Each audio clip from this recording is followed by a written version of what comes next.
Hello Summoners and welcome to another episode of our OP Pick or Bans. By the end of this video, you'll be ready to win more games this patch because you guessed it, we're telling you which champions you have to pick or ban. Let us know down below in the comments if you agree, disagree, or have any feedback, or just want to give us some love. We're always reading your comments, and thank you guys so much for helping us improve.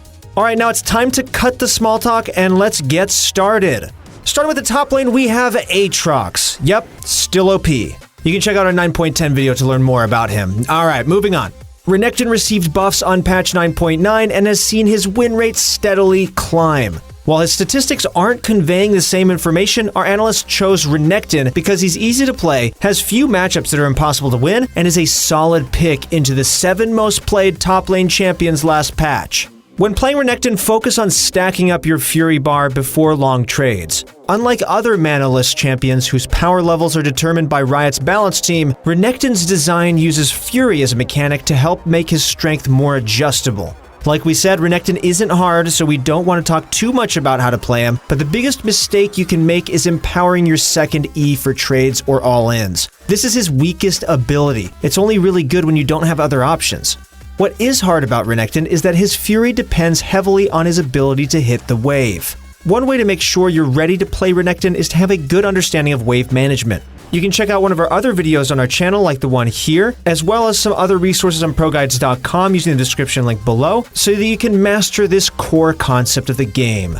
Another thing about Renekton is that you need to make sure to pick up Spear of Shojin whenever you get leads. This item is broken on anyone who can abuse it, and Renekton's W splits his auto into multiple parts, making it incredibly effective at recovering his dash and Q quickly. In the early game, play to build leads in lane by setting up solo kills, gank opportunities, or by freezing to deny your opponent. Once you've gotten an item advantage, continue to grow your lead by aiming to take top turret. You can group for team fights against immobile backliners, or continue to bully your opponents by diving them over and over. You'll want to close out the game as soon as you can, so make sure to snowball your topside lead into Rift Herald or impact the rest of the map while your opponent sits in lane to catch up. Another reason to pick Renekton is that junglers love him. He's great to gank for, he's good at winning 2v2s, so call them up top to start snowballing the game. Well, since we brought it up, we might as well talk about the jungle. For the jungle, we've got 2, maybe 2.5 picks for you guys: Evelynn, Vi, and sort of a Mumu.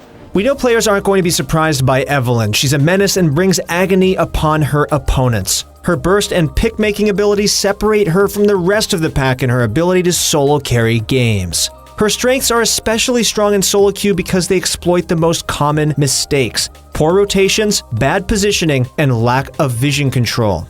In the early game, you can focus on hitting level 3 and then deciding to either power farm or look for ganks. Evelynn's pre-6 gank potential is passable in 2v1s, but you need to avoid 2v2 fights.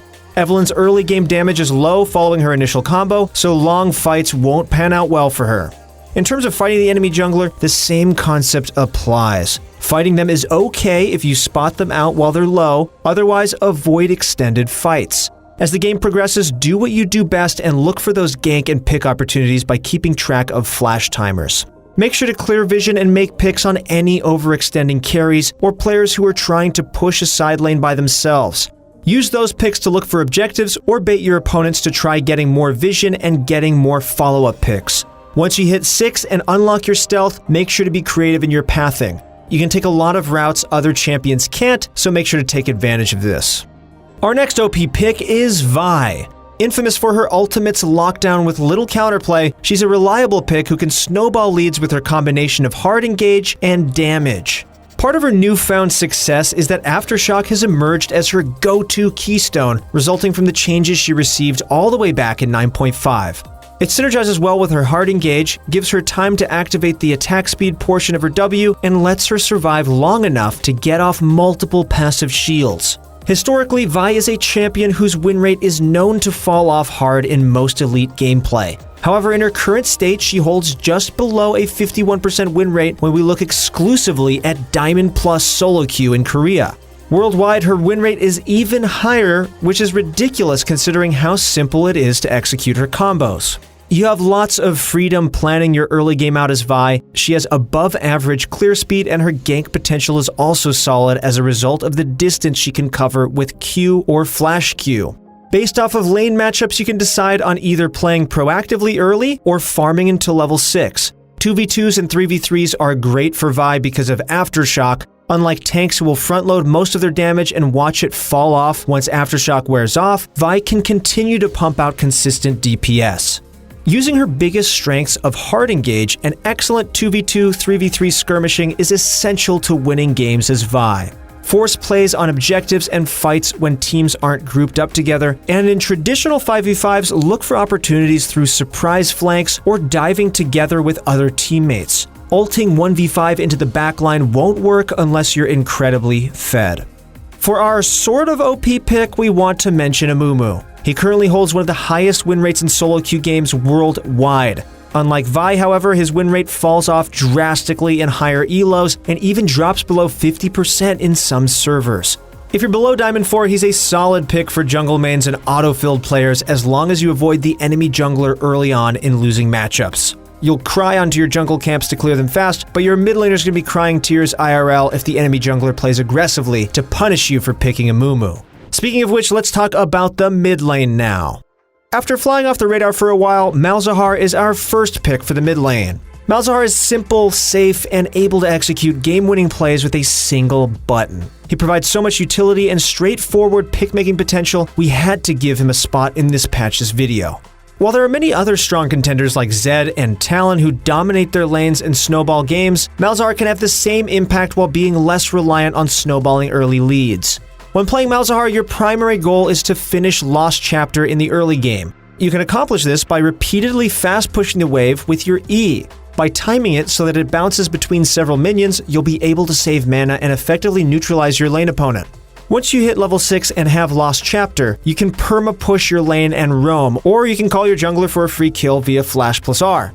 Oof, that was an outplay. Better player wins, right? As the game progresses, you'll look for picks and initiate fights with your R, with or without your Flash. Off of every pick, you can proceed to take objectives or vision control. Rinse and repeat the process as your ult comes off cooldown, and you'll slowly be able to close out games. Next on the list is Talon. Talon's one-shot potential and map mobility make him a solo queue terror. His all-in potential forces many mid laners to play scared, opening up opportunities for him to gank side lanes. After finishing Tiamat, he's able to push waves almost instantly, allowing him to consistently threaten his opponents. Many of them are going to have difficulty avoiding your roams. 1, it's solo queue, 2, you're able to quickly move across the map, and 3, you can approach lanes from several different angles. In lane, look for all-ins on level advantages after landing both parts of your W. If you do, you can follow up with a Q and auto to activate your passive bleed and usually finish a kill off with Ignite. Once you hit level 6, your all-in potential gets even stronger and your opponents will have to either concede lane priority or int. One of the best parts of Talon is that you don't have to win lane either. His roam potential is so strong that you can look for push advantages and then roam off of them. After the laning phase, nothing really changes. You're still going to be that one-shot roaming threat. Look for opponents who are alone in a side lane and go Assassin's Creed on them.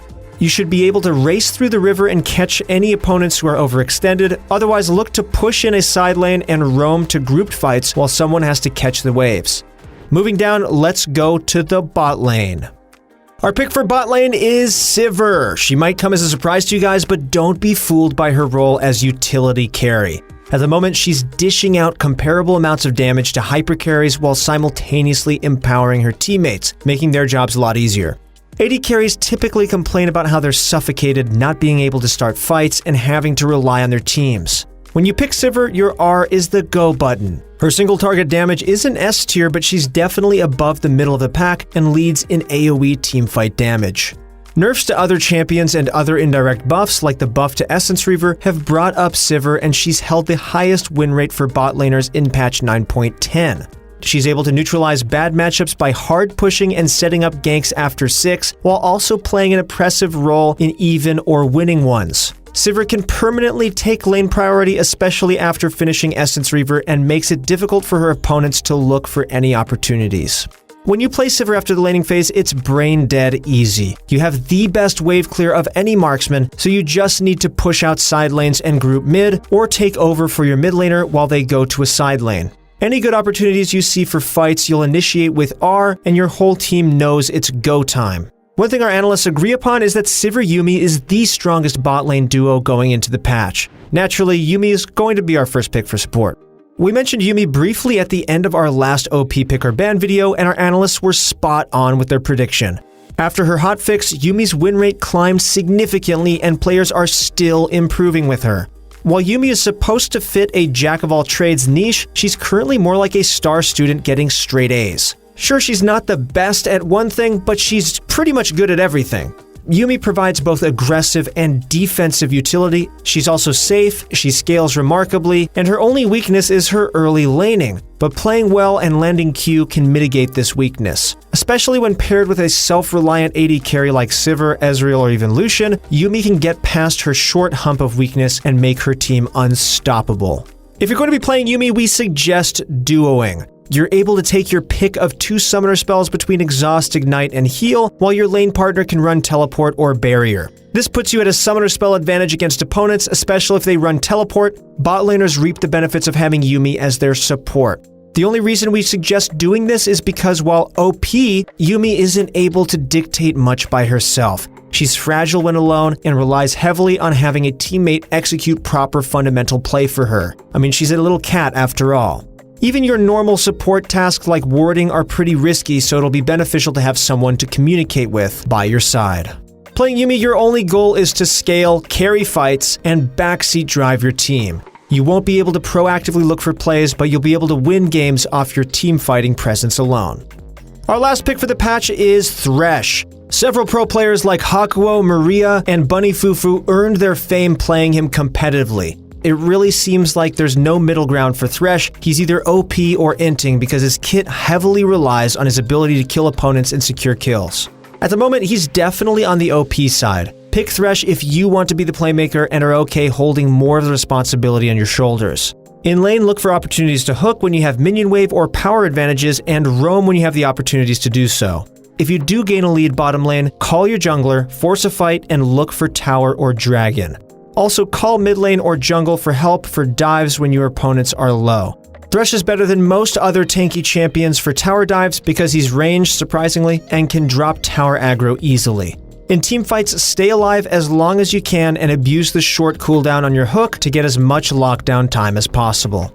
That concludes our OP picker bans for this patch. If you guys want to see more content like this to help you out, please check out ProGuides.com to see dramatic improvements in your rank using the description link below. Thank you guys so much for watching, good luck in your next few games, and we'll see you on the Rift.